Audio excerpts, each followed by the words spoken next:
CBSE பள்ளிகளுக்கு அங்கீகாரம் பெற இனிமேல் மாநில அரசின் தடையில்லா சான்றிதழ் பெற தேவையில்லை. மாநில அரசுகளின் அங்கீகாரத்தை திடீரென பறிக்கும் வகையில் விதிமுறைகளில் மாற்றம் செய்து மத்திய அரசு அறிவிப்பு.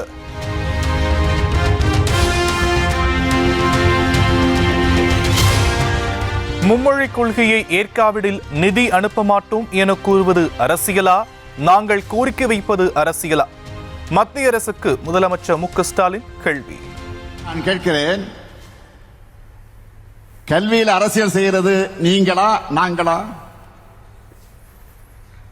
மும்மொழி கொள்கை ஏத்துக்கிட்டாதான் கல்வித்துறைக்கு தர வேண்டிய நிதியை தருவோம்னு பிளாக்மெயில் பண்றதுக்கு பேர் என்ன? அரசியல் இல்லையா? கல்விக் கொள்கை என்ற பெயர்ல இந்தியை திணிக்கிறது அரசியல் இல்லையா?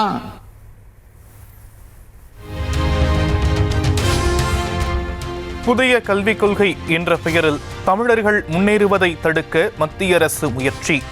சமூக நீதியை சிதைப்பதையே புதிய கல்விக் கொள்கையின் நோக்கம் என முதலமைச்சர் மு க ஸ்டாலின் குற்றச்சாட்டு.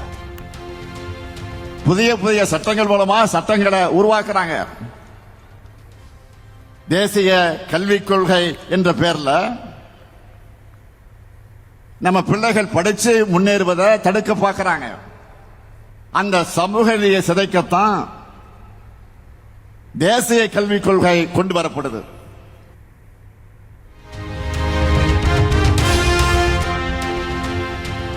தமிழ்நாட்டிலிருந்து வரி கொடுக்க முடியாது என கூற ஒரு நொடி போதும். PMST திட்டத்தை ஏற்காவிட்டால் 5000 கோடி ரூபாயை இழக்க நேரிடும் என கூறும் மத்திய அமைச்சருக்கு முதலமைச்சர் மு க ஸ்டாலின் எச்சரிக்கை. திட்டத்தை ஏற்காததால தமிழ்நாடு 5000 கோடி ரூபாய் இழக்குதுன்னு சொல்ற ஒன்றிய அமைச்சர் தர்மேந்திர பிரதான் அவர்களே,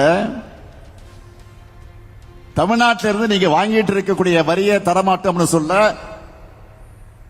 எங்க கிட்ட இருந்து நீங்க வாங்கிக்கிட்டு இருக்கக்கூடிய வரியை தர முடியாதுன்னு சொல்ல எங்களுக்கு ஒரு நொடி போதும். மறந்துடாதீங்க.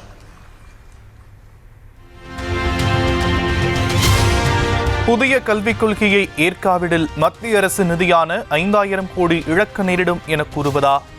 மத்திய கல்வி அமைச்சர் கூறுவது அதிர்ச்சியளிப்பதாக EPS கண்டனம்.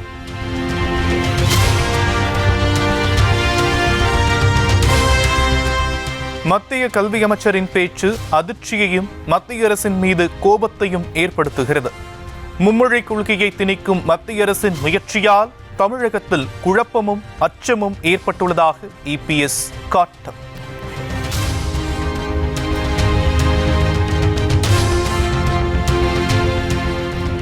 கல்வித்துறையில் நிறுத்தி வைக்கப்பட்டிருக்கும் நிதியை மத்திய அரசு உடனே விடுவிக்க வேண்டும் என EPS வலியுறுத்தல். திமுக அரசு பொதுவெளியில் பயனற்ற விவாதங்களை தவிர்த்து ஆக்கப்பூர்வமான செயல்படுமாறு ஆலோசனை.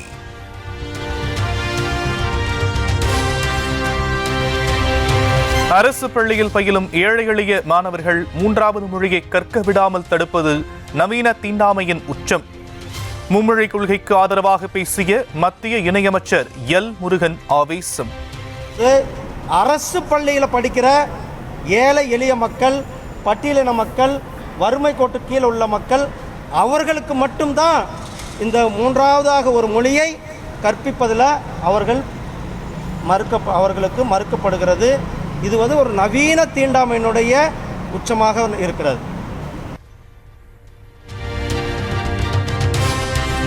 மத்திய அரசை எதிர்க்கின்ற ஆண்மையுள்ள மாநிலம் தமிழ்நாடு என உயர்கல்வித்துறை அமைச்சர் கோவி செழியன் பேச்சு.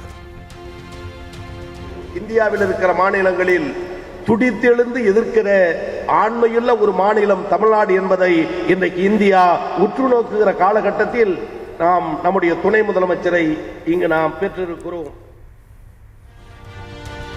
ஆண்மை என்றால் வீரம் என்றெல்லாம் இல்லை, ஆணுக்கு பெண் சரிசமம் என திருத்தி கூறினார் துணை முதலமைச்சர் உதயநிதி ஸ்டாலின். திருத்தம், இங்கே ஆண்களுக்கு நிகராக பெண்களும் இங்கே இருக்கின்றார்கள். எனவே ஆண்மை என்றால் அது ஒரு தனியான ஒரு வீரம் என்றெல்லாம் கிடையாது. இங்கே ஆணுக்கு பெண் நிச்சயம் எல்லோருமே சரிசமம் என்பதை இங்கே என்னோட உரையின் முன்பு குறிப்பிட நான் விரும்புகின்றேன்.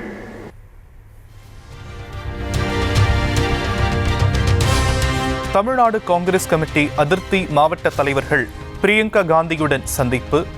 செல்வ பெருந்தகை மீதான புகார் மீது உரிய நடவடிக்கை எடுப்பதாக உறுதியளித்ததாக தகவல்.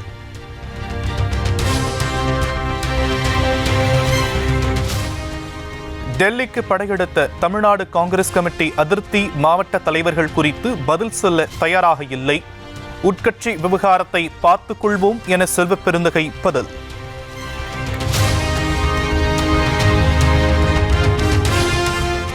இரண்டு பேரை என்கவுண்டரில் சுட்டால் தமிழகத்தில் பாலியல் குற்றங்கள் நடக்குமா என அதிமுக முன்னாள் அமைச்சர் KC கருப்பண்ணன் கேள்வி. அதிமுக ஆட்சியின் போது 2 என்கவுண்டர்களுக்கு பிறகு ரவுடிகள் தொல்லை இல்லை என பெருமிதம்.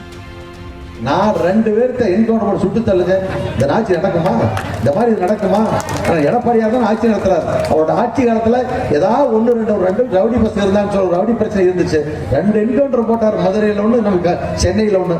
2 என்கவுண்டர் போட்டதுதான். அதுக்கு பிறகு ஒண்ணுமே இல்லை, பிரச்சனையே இல்லை.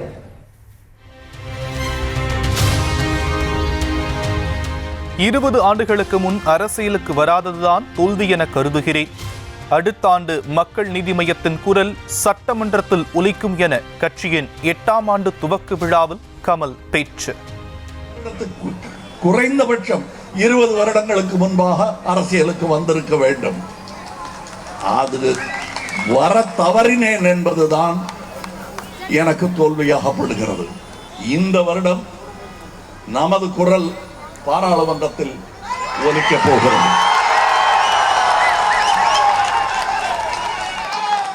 அடுத்த வருடம் உங்கள் குரல் சட்டமன்றத்தில் ஒலிக்கப் போகிறது.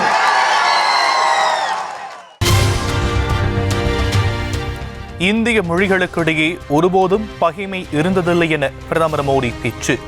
மொழி அடிப்படையில் பிரிவினை ஏற்படுத்தும் முயற்சிகளுக்கு பலியாகிவிடக் கூடாது எனவும் எச்சரிக்கை. भारतीय भाषाओं में कभी कोई आपसी वैर नहीं रहा.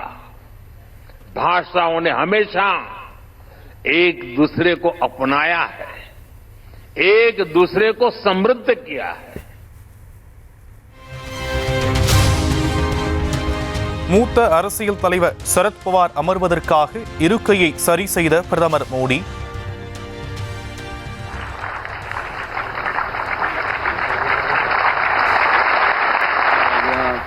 अखिल भारतीय मराठी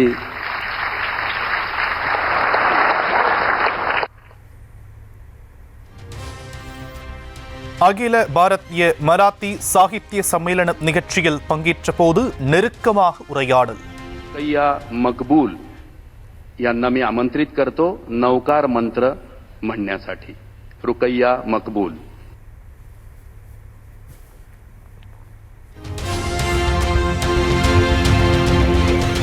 இரண்டாயிரத்து 22ஆம் ஆண்டில் அரசையே கவிழ்த்த தம்மை இலகுவாக எடுத்துக் கொள்ள வேண்டாம்.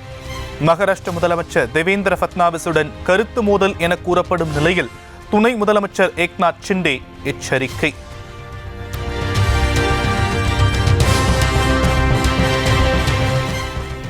ராஜஸ்தான் சட்டசபையில் காங்கிரஸ் எம்எல்ஏக்கள் தொடர்ச்சியாக உள்ளிருப்பு போராட்டம். பட்ஜெட் கூட்டத்தொடரில் இருந்து 6 உறுப்பினர்கள் சஸ்பெண்ட் செய்யப்பட்டதற்கு கண்டனம்.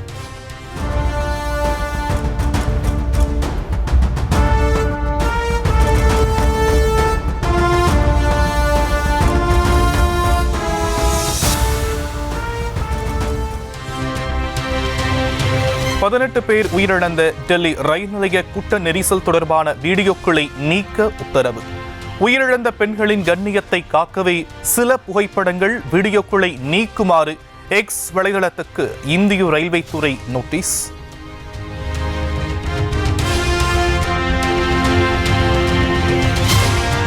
தடை செய்யப்பட்ட மாட்டிறைச்சியை கொண்டு சென்றதாக கூறி அசாமைச் சேர்ந்த தனியார் நிறுவனத்துக்கு எதிராக காவல்துறை வழக்கு.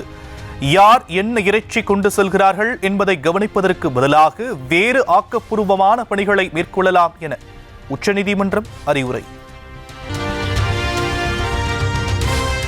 பெங்களூருவில் நள்ளிரவு பட்டாக்கத்தியை கையில் ஏந்தியபடி பைக் வீலிங் சாகசம்.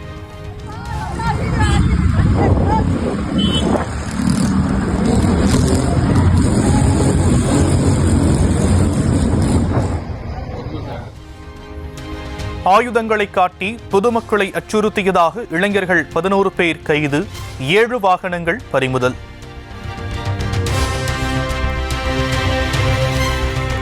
திண்டுக்கல் ஏஆர் டைரி ஃபுட் நிறுவனம் நெய் தயாரிப்பதற்கான தடை தொடர்கிறது.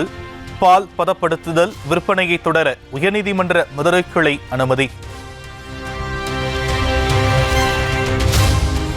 நீலகிரி மாவட்டம் உதகையில் தற்காலிக ஆசிரியரை பணி நிரந்தரம் செய்ய 15 லட்சம் ரூபாய் லஞ்சம். முன்பணமாக 2 லட்சம் ரூபாய் வாங்கிய மாவட்ட தொடக்க கல்வி அலுவலர் கையும் களவுமாக கைது.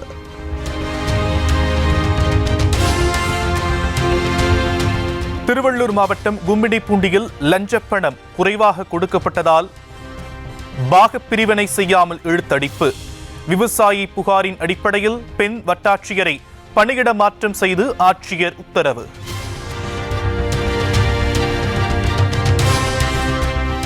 சென்னை எண்ணூரில் மேம்பாலம் மீது ஒரு வாரமாக நிறுத்தி வைத்திருந்த ரோட் ரோலர் மீது அரசு பேருந்து மோதி விபத்து. பெண் பயணிகள் 3 பலத்த காயம், 4 சிறிய காயங்கள்.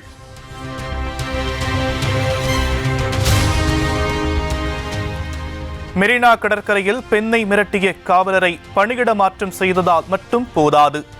சட்ட ரீதியான நடவடிக்கை எடுக்க கோரி சென்னை காவல் ஆணையர் அலுவலகத்தில் பாதிக்கப்பட்ட வழக்கறிஞர் புகார். கம்ப்ளைண்ட் எதுவும் ரைஸ் பண்ணல. அந்த சுமோட்டோவாவா அந்த வீடியோ ஸ்ப்ரெட் ஆகி அவர் ஆக்ஷன் எடுத்திருக்காரு. ஏன் சார்பா நான் கம்ப்ளைண்ட் கொடுத்திருக்கேன். ரெண்டாவது, அந்த நடவடிக்கை அப்படிங்கிறது துறை ரீதியான நடவடிக்கை, சட்ட ரீதியான நடவடிக்கை வேணும்னு நான் கேட்டிருக்கேன்.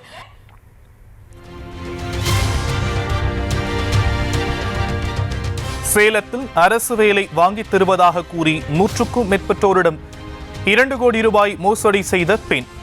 லட்சக்கணக்கில் பணத்தை பறிகொடுத்த பெண்கள் மாவட்ட காவல் கண்காணிப்பாளர் அலுவலகத்தில் கண்ணீருடன் புகார். தூத்துக்குடி மாவட்டம் ஸ்ரீவைகுண்டத்தில் ஊருக்குள் செல்லாமல் பேருந்துகளை இயக்கிய விவகாரம். 3 பேருந்துகளின் ஓட்டுநர் மற்றும் நடத்துனர் என 6 பேரை சஸ்பெண்ட் செய்த போக்குவரத்து கழகம்.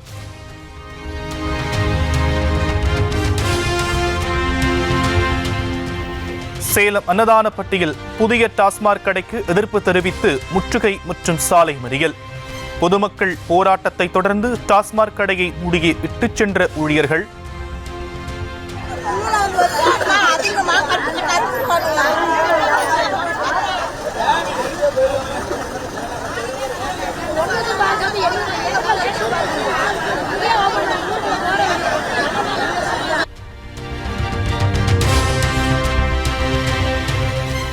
உளுந்தூர்பேட்டை அருகே பள்ளி சிறுமிகளுக்கு பாலியல் தொல்லை.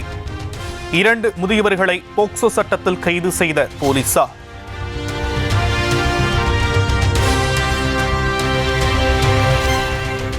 பள்ளியிலிருந்து வீடு திரும்பிய சிறுமியிடம் பாலியல் சீண்டல். ஆட்டோ ஓட்டுநர் போக்சோவில் கைது. அடுத்த மாதம் நடைபெறும் மொரீஷியஸ் தேசிய தின கொண்டாட்டத்தில் சிறப்பு விருந்தினராக பங்கேற்கிறார் பிரதமர் மோடி. மொரீஷியஸ் நாட்டின் பிரதமர் நவீன் ராம்கூலம் தகவல்.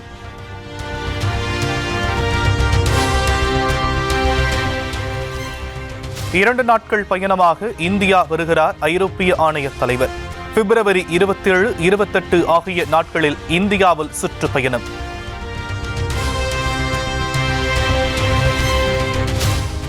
காசி தமிழ் சங்கமம் நிகழ்ச்சியில் மத்திய அமைச்சர் JP நட்டா பங்கேற்பு. உத்தரப்பிரதேசத்தின் வாரணாசிக்கு படகில் பயணம்.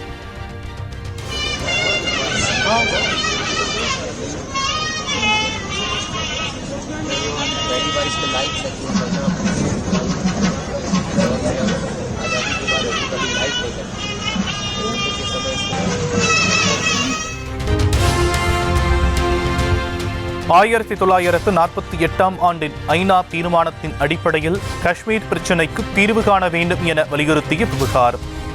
துருக்கி அதிபருக்கு இந்திய வெளியுறவுத்துறை அமைச்சகம் கண்டனம்.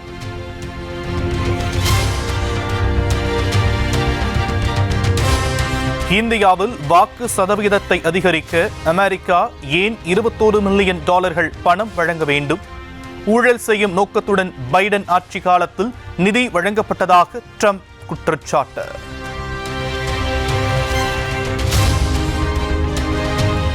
உலகின் சக்தி வாய்ந்த அமெரிக்க புலனாய்வுத்துறை இயக்குநராக பதவியேற்றுக் கொண்டார் இந்திய வம்சாவளி காஷ் பட்டேல். பகவத்கீதை மீது சத்தியம் செய்து பதவியேற்பு. duties of the office on which I am about to enter. discharge the duties of the office of which I am about to enter. So help me God. So help me God.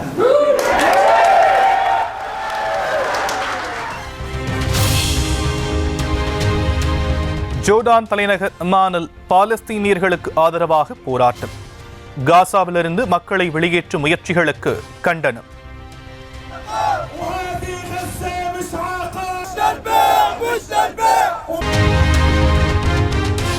பிரேசிலின் சா பாலோ நகரில் lorry மீது பேருந்து மோதி கோர விபத்து. பல்கலைக்கழக மாணவர்கள் 12 பேர் உயிரிழப்பு.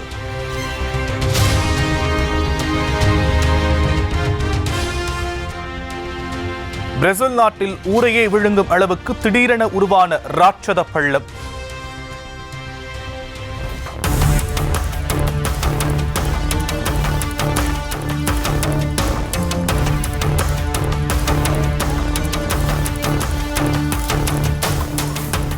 மழைக்காலத்தில் பல வீடுகள் ஆபத்தில் உள்ளதால் மக்கள் வெளியேற்றம்.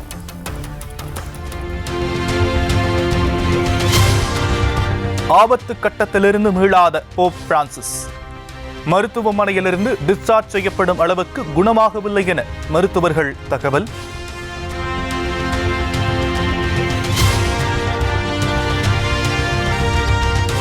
மருத்துவமனையில் தொடர் சிகிச்சை பெறும் போப் பிரான்சிஸ் குணமடைய வேண்டுதல்.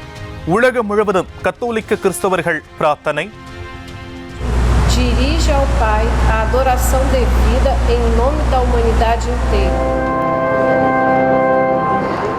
Y Espíritu Santo desciendan sobre ustedes.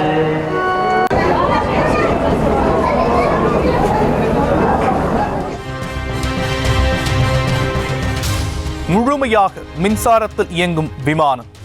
சீனாவில் சோதனை ஓட்டம்.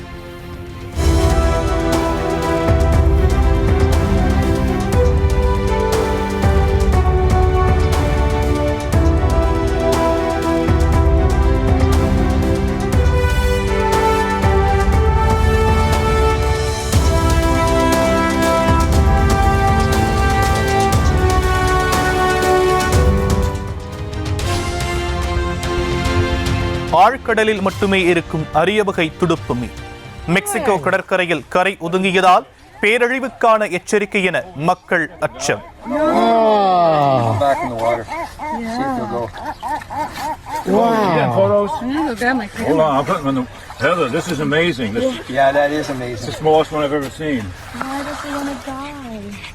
Got hurt or something. He may not want to die. Give him a chance to see. Maybe he smelled the fish.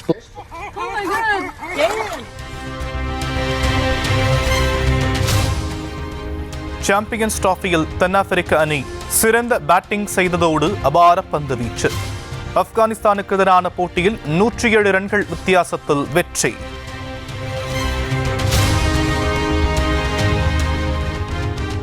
மகளிர் premier league royal challengers Bengaluru அணியின் தொடர் வெற்றிக்கு முற்றுப்புள்ளி. கடைசி ஓவரில் ஒரு பந்தை மீதம் வைத்து த்ரில் வெற்றி பெற்ற மும்பை இந்தியன்ஸ் அணி.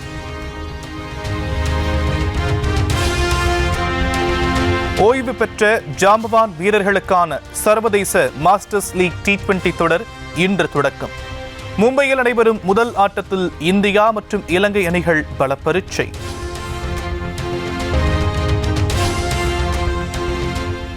நடிகை ராஷ்மிகா மந்தானாவுக்கு காலில் காயம். திரைப்பட ப்ரமோஷன் நிகழ்ச்சிக்கு மீண்டும் வீல் சேரில் வருகை.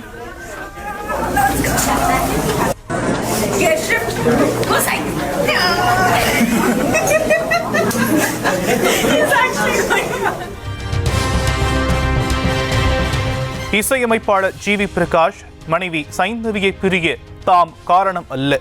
முதன்முறையாக மனம் திறந்து பேசிய நடிகை திவ்ய பாரதி.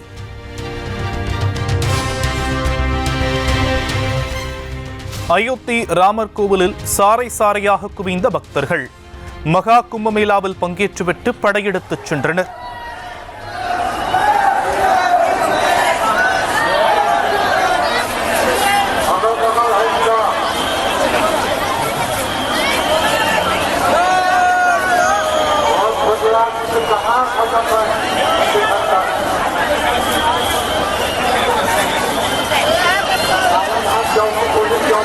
Go,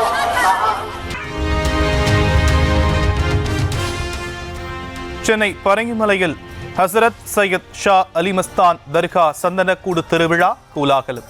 பிரபல இசையமைப்பாளர் ஏ ஆர் ரஹ்மான் பங்கேற்று சிறப்பு பிரார்த்தனை.